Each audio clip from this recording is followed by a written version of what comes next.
I want to start off my talk today by sharing a somewhat familiar childhood story with you all. A friend of mine agreed to let me tell you about the day her parents decided it was time to have the talk. When my friend was 10, her parents sat her down on the couch and handed her a pamphlet. The pamphlet included things like puberty, the changes she should expect to see in her body, and of course, how babies were made. And once the 10-year-old version of my friend finished reading this riveting pamphlet, her well-intentioned parents asked her, "Do you have any questions?" My friend immediately looked up at her mother and father and asked, "Is Santa Claus even real?" And that was the day my friend's entire childhood ended. Many of us had probably similar experiences growing up. Perhaps not as heart-crushing, but probably just as awkward.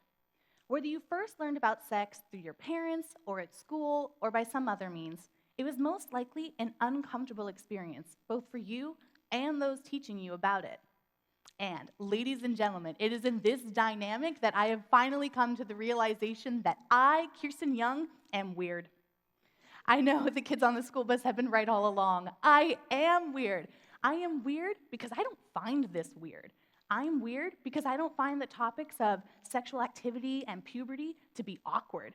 I'm weird because I'm perfectly comfortable standing up here in front of all of you and proclaiming right here, right now, that I like sex. And today, I'm going to try and convince you all to become weirdos, just like me. And the first step in doing that is talking about it. Now, don't worry, I know that people of all ages are going to be watching this. Some are too young to know about these things yet, and, well, others are too old to remember. So I won't go into the details. But rather, what I want to talk to you all about today is the idea that we are all uncomfortable talking about sex. We're uncomfortable when people talk to us about sex. We're uncomfortable when our doctors ask us about our sexual activity. We're uncomfortable when the words penis or vagina come up in conversation. We all tense up and we wonder if that person actually meant to say those words out loud in normal conversation. You are doing a really good job of that right now. A+ for effort. No. But then we realize that, yes, they did mean to say those words, and we try to pretend like we didn't just have a mini panic attack, and we try to convince ourselves and those around us that we are mature adults and can handle hearing these words out loud in normal conversation. Everybody is uncomfortable talking about sex to some extent. But why? Why are we so awkward when it comes to this aspect of our lives? It's something that's all around us, something that's totally natural, and something that, well, everybody does. Some better than others in my experience. But still, we can't stand being in a room with our parents when a sex scene comes on. We just look forward, don't make eye contact, don't say anything stupid to break that awkward silence, and then the scene's over and we can pretend like it never even happened. But then we walk through the mall or we watch TV and we're bombarded with ads that employ sex as a means to grab our attention and to sell their product. Some ads are a little more discreet, while others are just not. And do you remember this Super Bowl commercial? Why are we so comfortable watching something like this, but not the opening scene to Wedding Crashers? It's because we convince ourselves that this isn't about sex. It's obviously about hamburgers. Come on, let's get real, people. If Carl Jr.'s hamburgers were this good, there'd be a whole new meaning to the term Happy Meal.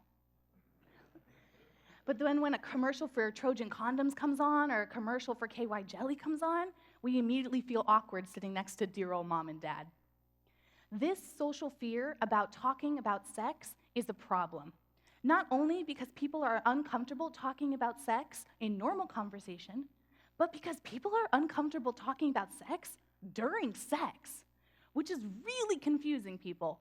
I mean, think about how weird it would be if people were uncomfortable talking about football when they were trying to play football. If a coach felt as awkward describing a play he wanted to run as people feel describing a sexual act they want their partner to perform, then we'd have a really sloppy and uncoordinated game on our hands. And we can see this dynamic play out in some really unfortunate ways.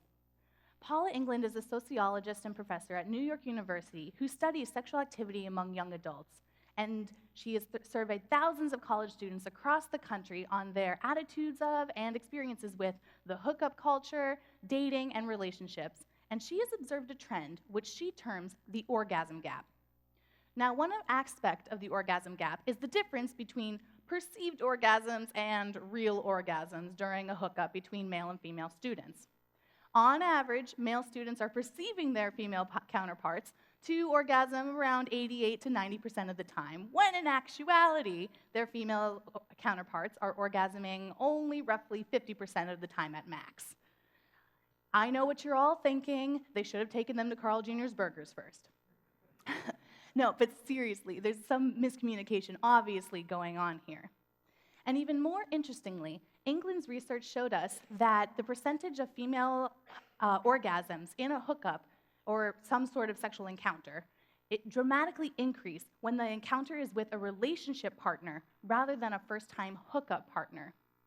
In these cases, we can see double, sometimes triple the probability of the hookup ending in female orgasm. And these trends don't just apply to women. The same trends are observed among male participants and can even be applied when first-time hookups are compared to regular hookup partners. The orgasm gap showcases this lack of communication that's happening during sexual activity. And I mean, it kind of makes sense. It's showcased really with first-time hookup partners. And this makes sense because as people become more comfortable around each other, they become more comfortable verbalizing their sexual feelings, both physical and emotional. But becoming more comfortable over time is often too little, too late. Sexual consent is a hot conversation right now, and many colleges are employing programs which teach their students about what consent is, who is able to give consent, and the dangerous consequences that happen when those two criteria are not met. Still, so many college students are struggling understanding what actually constitutes consent. In a recent poll on whether a simple head nod was constitute for sexual activity, 40% of college students said yes, it was, and another 40% of college students said no, it wasn't.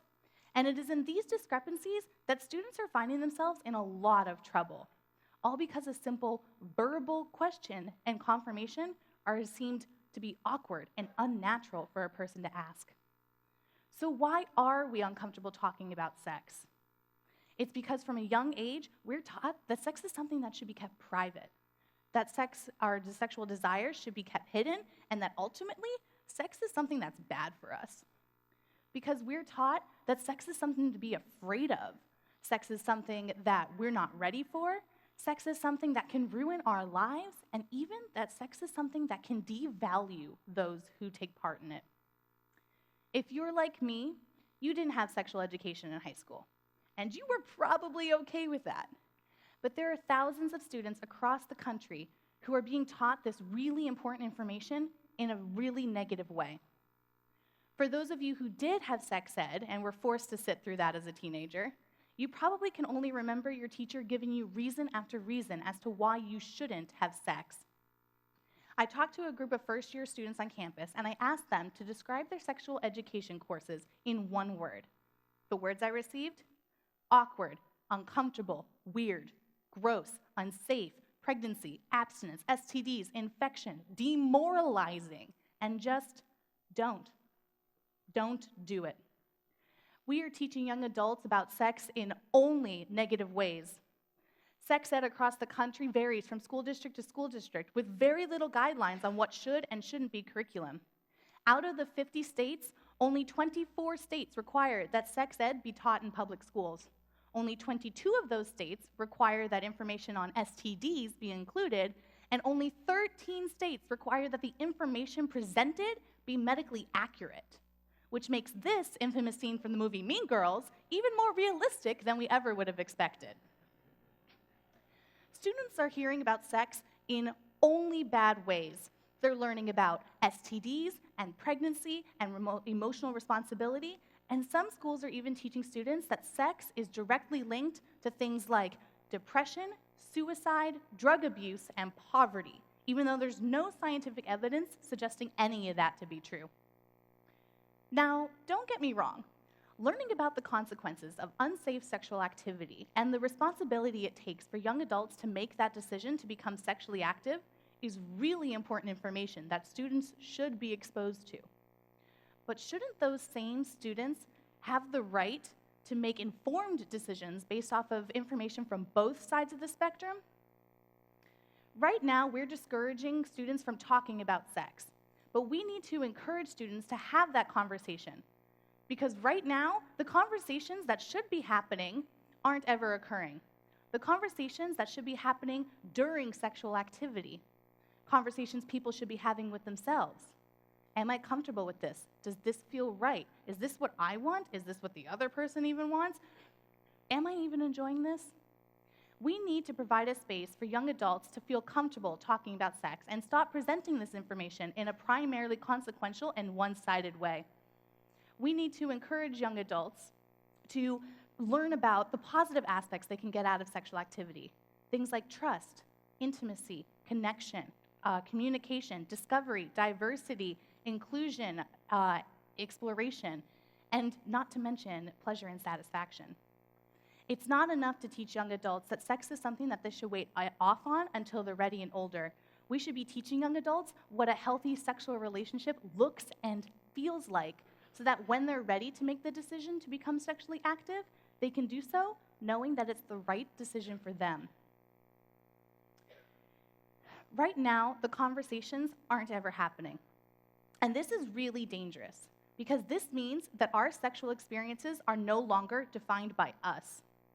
They're defined by what societal expectations for sex should be like, the events that should be happening during sex, the proper order of these events, and ultimately, how we should feel after the events have occurred.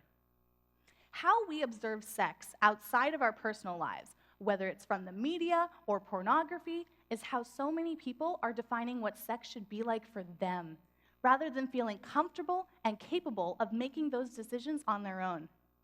But when we open the floor for conversation and the experience becomes a discussion, one that we can feel comfortable adding to, the experience becomes our own, one that we can create and one that we can share. I know sex is awkward, but I also know that sex is amazing, and it shouldn't be something that we just willingly let others decide for us. Talking about sex is uncomfortable. Even I, someone who just proclaimed their love for sex in front of 250 people, is completely terrified of my future mother-in-law watching this video once it goes live. But this is really important, and it's something that's worth fighting for. I encourage you all to really think about why you're uncomfortable talking about sex. Why are you uncomfortable talking about sex in everyday conversation, in the bedroom, with your children? And then really question whether or not that's a good enough reason to continue experiencing sex the way that we currently do. Because how our children experience sex throughout the rest of their lives depends on that answer, as well as our decision to move past the awkwardness, to move past the uncomfortable moments, and to just be weirdos. Sex. Let's talk about it. Let's talk during it. Thank you.